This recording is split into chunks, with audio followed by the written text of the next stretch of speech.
The Pokemon TCG is one of the most popular trading card games of all time, and while many people collect it, not as many know how to play the game.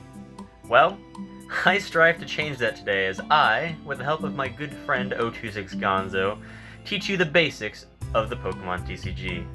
Let's get into it. Deck building is one of the most important aspects of the Pokemon TCG, as depending on what kind of deck you are building and how well it is assembled can greatly affect how it performs. Now, we aren't here to teach you all about the most meta decks, as I plan to just keep this as simple as possible. Now, a Pokemon deck must contain 60 cards, split into Pokemon, trainers, items, and energies. And, with the Scarlet and Violet era sets bringing back Ace Spec cards, this is the perfect time to talk about card limitations. Most of the time, such as with Pokemon trainers, special energies, and items, you can have up to 4 copies of each. There are certain limitations depending on what card is being used, as some may be limited to less, or with others such as the previously mentioned Ace Spec cards are only allowed 1 per deck. You can have as many energies as you want in a deck, yet some decks require less than others. Now, if you are planning to build a deck featuring, let's say, your favorite Pokemon, then I would suggest a good ratio for building your deck being between 15 to 19 energy cards, 13 to 20 trainer cards, and 15 to 20 Pokemon. Many decks that are seen in the competitive sphere are built drastically differently depending on a need, and for those who want to build one of these decks can find them on several different websites, and some trustworthy ones will be linked below. If you are unsure of what exactly you want to do, then I would encourage you to go and get a starter deck from your local card shop or Walmart or wherever you're going to find Pokemon cards, as there are several of them out there, with many of the modern Pokemon decks being able to even hold their own in the competitive sphere, maybe with a little tweaking. Before you ever create a deck though, the only thing that I can encourage you to do is to build it online first as a way to save money and make sure you like it before you spend the money to build it. Well, now let me turn it over to Gonzo so that he can handle the more gameplay side of things rather than just your simple deck building. Here's Gonzo. What's going on, everybody? Thank you, TCG-Verse, for that very kind introduction. My name is Gonzo, and I'm going to be going over the understanding the rules and the effects and abilities of the Pokemon TCG. To start off with the rules, you're going to start off with a coin flip to determine who goes first, who goes second. After that, you're going to draw 7 cards from the top of your deck after you shuffle and your opponent cuts, of course. Those 7 cards, you're going to go to see if you have a basic Pokemon. If you do, that's fantastic. You're going to put at least 1 down in the active spot face down. After that, you can place any Pokemon that you have in basic form in the bench, also face down. If you do not have any basic Pokemon, that is considered a mulligan. You're going to reshuffle your deck, have your opponent cut if they choose to, and then you're going to redraw. You're going to continue the mulligan until you get a basic Pokemon. For every mulligan you get, your opponent can decide if they want to draw a card or not. Once you have the basic Pokemon on your bench face down still, you're going to take the next 6 cards of your deck for your prize pool. After that, the game may begin. Now that the game has begun, if you've chosen to go first, then you cannot attack your opponent's active Pokemon or play a supporter card your first turn. You can still play an energy card.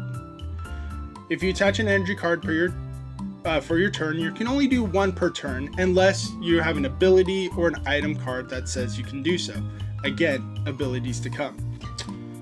Once you are done with your first turn playing a basic energy, couple of item cards, or even some abilities, and it's now your opponent's turn. Your opponent can now do the same thing. Place 1 energy unless an ability or item says to do more.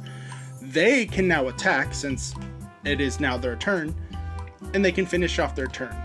Now it is your second turn. If you gone first, now you can start playing supporters and energy cards. I am going to back up a little bit though, because I did forget that. The person who goes second can play a supporter card at the same time. That is the drawback of going first. You can attack and you cannot play a supporter. Going second, you can attack and you can play a supporter your first turn. Those are the basic rules and understandings for the first couple of turns of the Pokemon TCG. Now, that the first couple turns are over, and everybody has the basic understandings of the first handful of turns, the effects and abilities are next. Now in battle, you have a chance to be burned, paralyzed, put to sleep, or even poisoned, which all do drastically different things. When your Pokemon is burned, you put 2 damage counters on the burned Pokemon per turn, and afterward you will flip a coin. If heads, the Pokemon is returned to normal. When your Pokemon is paralyzed, you turn the card sideways and the paralyzed Pokemon is unable to attack or retreat for 1 turn. At the end of the turn, the Pokemon returns to normal. When a Pokemon is put to sleep, it is unable to attack or retreat, kind of like paralyzation. In between turns, you'll flip a coin to see if it wakes up, and if it doesn't wake up, unlike being paralyzed, it stays asleep. Lastly, if your Pokemon is poisoned, you put a poison counter on it initially, and add a damage counter on it in between turns. To remove the poison effect, you can either retreat or use a card with a specific ability to do so. Unlike Burn, this doesn't go away, and this goes at the end of your turn and the end of your opponent's turn, so it does a very lot of damage. Abilities are a whole different story, as several different Pokemon have abilities that can do multiple things. This can be requiring less energies for attacks, being able to draw cards, or moving cards such as energies onto Pokemon that you normally wouldn't do. Some abilities actually have you do extra damage if your Pokemon are poisoned, if your Pokemon have a status effect. Some completely nullify other abilities or effects in general. Abilities come in a massive wide of ranges of what they can and cannot do, and the best way to learn about those abilities is to play the TCG. In Pokemon, there are 4 different ways to win, these being by collecting all your prize cards, your opponent running out of cards, your opponent running out of time, and your opponent not having any basic Pokemon left on their bench. You collect prize cards by knocking out an opponent's Pokemon, and depending on what type of Pokemon it is, you can gain between 1 to 3 prize cards. To show how this difference would be, let's go Pokemon Sword and Shield because it's the easiest way I can think of it. So you have a normal basic Pokemon.